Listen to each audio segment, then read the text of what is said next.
जय हिंद दोस्तों।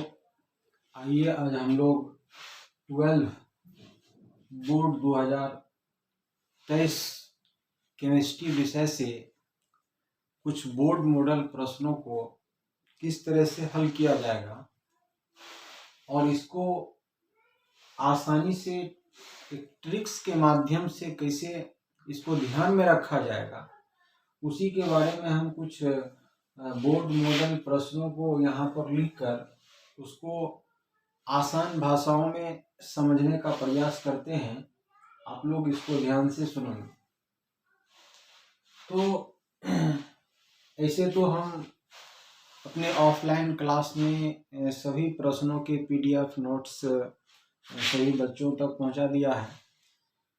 फिलहाल जो बच्चे क्लास एब्सेंट कर चुके हैं उसको अगर सिर्फ PDF नोट्स पढ़ के समझ में नहीं आया होगा तो वो लोग इस ऑनलाइन क्लास के माध्यम से, इस वीडियो के माध्यम से समझ सकते हैं।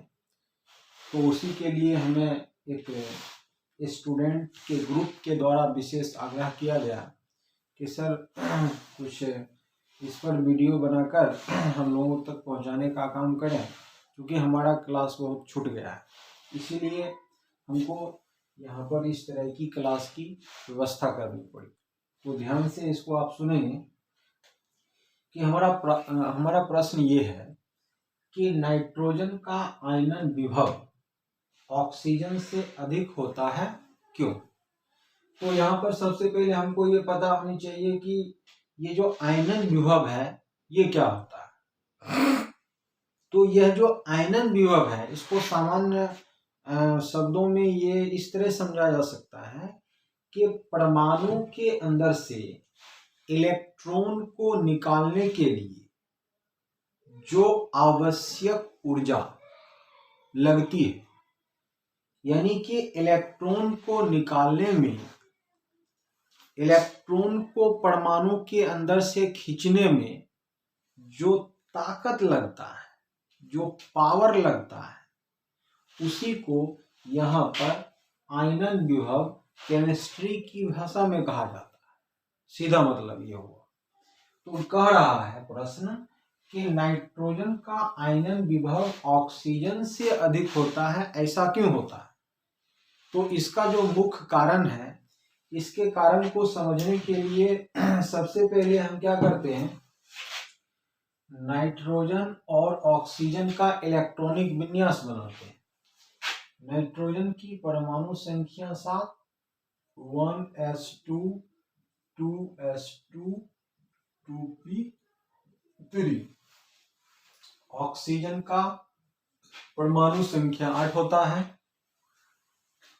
1s2 2s2 2p4। तो इसके इलेक्ट्रॉनिक विन्यास के अध्ययन से हमें क्या पता चलता है, इसके बारे में हम लोग जानते हैं कि अगर हम इसके बाहरी कक्ष की ओर ध्यान दें तो हमें पता चला कि यहाँ पर 2p जो ऑर्बिटल है इसका, तो इसके लिए हम एक बॉक्स डायग्राम बनाते हैं।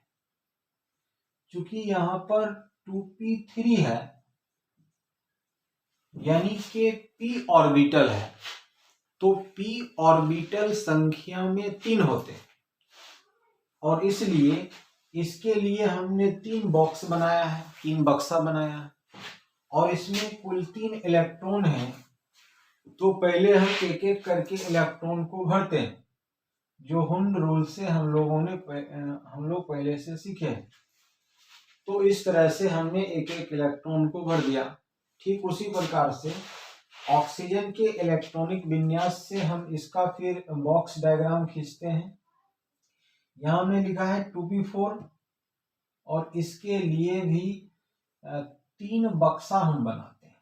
बक्सा कहने का मतलब यहाँ ऑर्बिटल, यानी कि p ऑर्बिटल संख्या में 3 होते हैं, px py pz, हम लोग पहले से केमिकल बॉन्डिंग में पढ़े। तो इसके पास 4 इलेक्ट्रॉन हैं।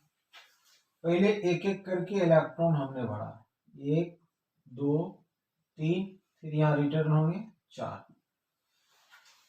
तो यहां पर क्या है कि हमारा जो सवाल है कि नाइट्रोजन का आयनन विभव ऑक्सीजन से अधिक होता है, इसका क्या कारण है। तो यहाँ इसके इलेक्ट्रॉनिक विन्यास से ये समझ में आता है, और हमको इलेक्ट्रॉनिक विन्यास के अध्ययन के क्रम में इस बात की भी जानकारी हुआ होगा कि जो ऑर्बिटल है यहाँ, उस ऑर्बिटल की यह टेंडेंसी होती है, उसकी यह प्रवृत्ति होती है, उसकी यह एक चाहत होती है, उसका यह एक कामना होता है, और उसका कहना यह है कि हमको हमारी क्षमता के अनुसार इलेक्ट्रॉन दे दो, या तो हमको आधा दे दो, हमको आधा से ज्यादा या पूरा से कम पसंद नहीं है। ये इसकी टेंडेंसी होती है अस्थायित्व को लेकर। तो यहां पर क्या है कि पी ऑर्बिटल में, यानी पी कक्षा में हम लोग जो इलेक्ट्रॉनिक विन्यास में अध्ययन किए, तो इलेक्ट्रॉनिक विन्यास में हमने देखा कि पी में कितने इलेक्ट्रॉन अधिक से अधिक बढ़ते हैं, 6। तो 6 का आधा 3। तो ये पी कहता है कि हमको 3 गो इलेक्ट्रॉन ही रहने दो, 3 में ही अस्थायी हमें।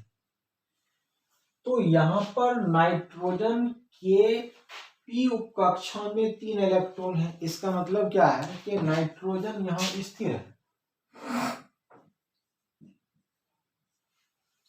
दूसरा, ऑक्सीजन के इलेक्ट्रॉनिक विन्यास से पता चलता है कि यहां पर इसके पी में 4 है, यानी आधा होता है 3, आधा से एक बढ़ गया 4, इसलिए ये अस्थिर अवस्था में। तो अब क्या होगा, अब बारी बारी से दोनों से इलेक्ट्रॉन को निकालने की बात होगा, क्योंकि सवाल कह रहा है कि नाइट्रोजन का आयनन विभव ऑक्सीजन से अधिक होता है, क्यों। और हमको ये भी पता है कि आयनन विभव का जो निम्न मान होता है, वह यह बतलाता है हमको कि उस परमाणु से इलेक्ट्रॉन को कितनी आसानी से निकाला जा सकता है। तो यहां पर अब जब इलेक्ट्रॉन को निकाला जाएगा तो इसमें क्या परिवर्तन होगा, इसको समझने का प्रयास करते हैं। सबसे पहले इस नाइट्रोजन के बारे में हम देखते हैं कि अगर नाइट्रोजन से एक इलेक्ट्रॉन को निकाल दिया जाए तो नाइट्रोजन N+ हो जाएगा, और जब हम इसका इलेक्ट्रॉनिक डायग्राम खींचेंगे तो इसका क्या हो जाएगा, यानी एक इलेक्ट्रॉन के निकलने से, यानी ये 2p होगा, यानी इस तरह से एक इलेक्ट्रॉन एक डिब्बा खाली हो जाएगा। दूसरा, ऑक्सीजन से अगर इलेक्ट्रॉन निकाला जाता है तो यहां पर क्या होगा कि O+, और इसका बॉक्स डायग्राम अगर हम बनाते हैं तो क्या हो जाएगा 2p3, और इस तरह से 3 डिब्बे हमने बनाया 1 2 3। तो हमने क्या देखा कि ऑर्बिटल का ये टेंडेंसी है कि भाई हमारी जो क्षमता है उस क्षमता के अनुसार या तो पूरा दे दो या तो आधा दे दो। तो आधा से ज्यादा और आधा से कम भी इसे पसंद नहीं है। तो यहां पर पहले ये नाइट्रोजन के परमाणु स्थिर था, अगर एक इलेक्ट्रॉन इससे निकाल दिया यानी N+ हो गया तो इसमें 2 इलेक्ट्रॉन बचा, यानी आधा से कम हो गया, यानी यह जो है स्थिर से हो गया अस्थिर। यानी कि ये नाइट्रोजन बेचारे जो हैं, यह पहले बिल्कुल विदाउट टेंशन में था, अब आ गया है ये टेंशन में, भड़क गया। तो पहले आधा में खुश था, लेकिन यहां से एक इलेक्ट्रॉन निकलने के कारण जो है ये भड़क गया, यानी ये अस्थिर हो गया, यानी ये टेंशन में आ गया। दूसरी बात ये है कि ऑक्सीजन पहले अस्थिर था, यानी कि ये ऑक्सीजन जो है ये पहले टेंशन में था, लेकिन एक इलेक्ट्रॉन निकलने के कारण क्या हुआ कि इसके ऑर्बिटल में 3 इलेक्ट्रॉन आ गए, और 3 इलेक्ट्रॉन का मतलब आधा भरा, हाफ फिल। तो आधा भरा हुआ जो ऑर्बिटल होता है वह ज्यादा अस्थाई होता है। तो इसलिए हमारा आंसर यहीं से क्लियर हो रहा है कि नाइट्रोजन का आयनन विभव ऑक्सीजन से अधिक होता है। क्यों? नाइट्रोजन का आयनन विभव ऑक्सीजन से अधिक होता है, इसका मुख्य रीजन यही है कि नाइट्रोजन के परमाणु स्थिर से और स्थिर की अवस्था में चला जाता है, और ऑक्सीजन के परमाणु अस्थिर से स्थिर की अवस्था में आ जाता है। यही कारण है कि नाइट्रोजन का आयनन विभव ऑक्सीजन से अधिक होता है। तो इस तरह से हमने इस प्रश्नों को समझने का एक प्रयास किया है, और इसके जो आंसर हैं वो ऑफलाइन क्लासों में हमने उसका पीडीएफ नोट्स बच्चे को दे दिया है। जो बच्चे बाद में आए या उनका किसी कारण से क्लास छूट गया तो उसके लिए जो है यहाँ पर हमें आना पड़ा, और इस क्लास के माध्यम से आप समझने का प्रयास करेंगे, और फिर हम दूसरे क्लास में दूसरे प्रश्नों पर हम बात करेंगे। तब तक के लिए हम आपसे अलविदा लेते हैं। Thank you. जय हिंद।